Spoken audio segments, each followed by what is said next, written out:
Sa mga kanayunan, ang kalusugan ay tila isang panaginip, isang madilim na panaginip.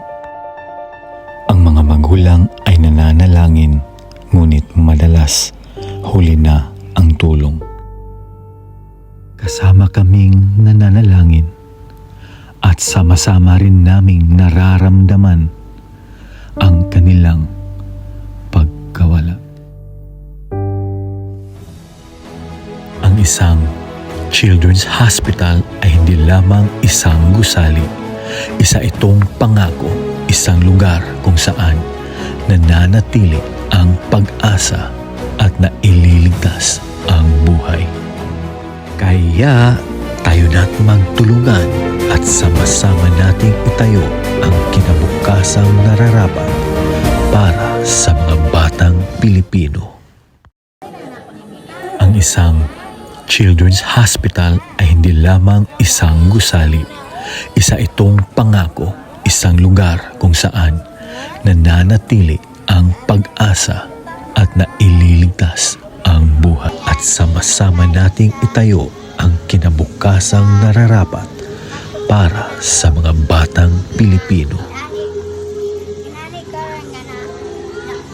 Nagwapo na ko karon dayon liwat ni man, and thank you God sa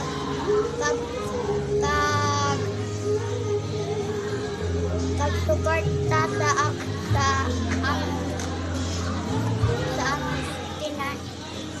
financial, and advance happy birthday, advance happy Christmas.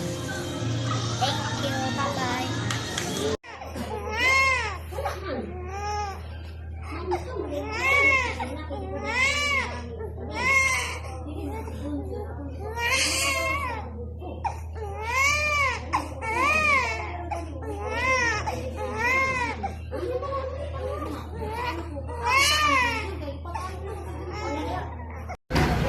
Sir Bry.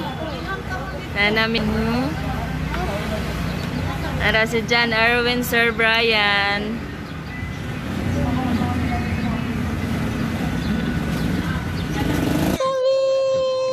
Andrea, count sabi, count. Count sabi, sige. 1. Asa tong 1 mo? 1? One. Pakita sa ta sa 1. 1, 2, ang to? 3. Asa tong 3? 3. Asa tong 3? Asa tong 3? Asa tong 3? 3? Asa tong 3 ba? 3. Lolo kay. Asa tong 3? Andrea, asa tong 3? Asa man? Asa ang head ni mo be? Ang buhok? Asa? Very good. Ang dalunggan? Very good. Basta ang ilong. Ang ilong ni mo. Ang ilong. Ang ilong. Ang mata. Correct, Jod. Murag na kabalo siya, pero ang yang lawas mo dili. Ma'am na mo, ganana pa siya. Oh. Ginanglan lang sa Kung niyak na siya, mabutang ani, ma'am. Bakwa nakita niya da. Maksum siya lukot daw. daw siya, yung nagduktor. Malukot yung liog, diari. 1? Mana, dili na siya formaksum. Bright lagi ko. Bright yun no, bright iwan siya magulang ba? Kato yung ate. Bright ito yung ate. Bright din ang mga partusa. Na may maestro sa Katipunan nga Partusa. 1. Ang yung ikuha sa yung ate, kuan man.